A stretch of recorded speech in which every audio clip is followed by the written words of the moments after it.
Bodmin Jail, a sinister structure with a deeply wretched past. Tales of apparitions, disembodied voices, and even physical attacks paint a dark portrait that suggests that past inmates may still reside here today. This historic facility in Cornwall opened in 1737 and ran for 150 years, leaving behind a legacy of misery and death.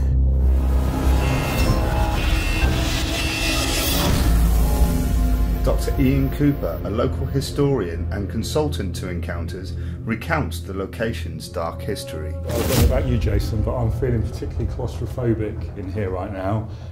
So it won't surprise you to learn that overcrowding was a massive issue, with multiple inmates sharing tiny cells together for months, years on end. So I would imagine that sickness would have been quite an issue here. Yeah, sure thing. Sickness, so dysentery, cholera, you know, conditions that we kind of take for granted aren't an issue nowadays in this country. They're more of a global issue elsewhere in the world.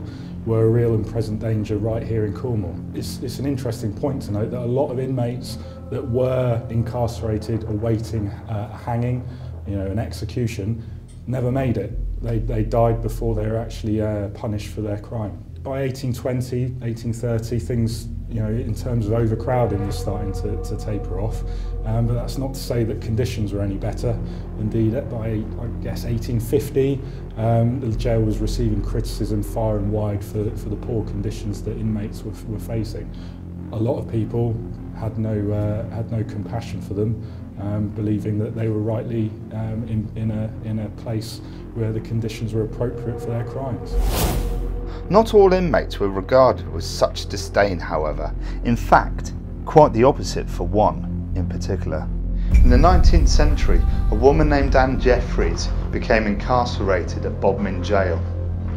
In a period of strong Christian following, she found herself famous for being able to heal people with a single touch. Throughout its history, the jail housed a number of high-profile inmates, including Selina Wadge, one of only 4 women to be executed here in 1878 for drowning her young illegitimate son in a well. At the time, executions were seen as a form of entertainment, and large crowds were not uncommon. Perhaps the most well-attended execution was for arguably the jail's most infamous convict.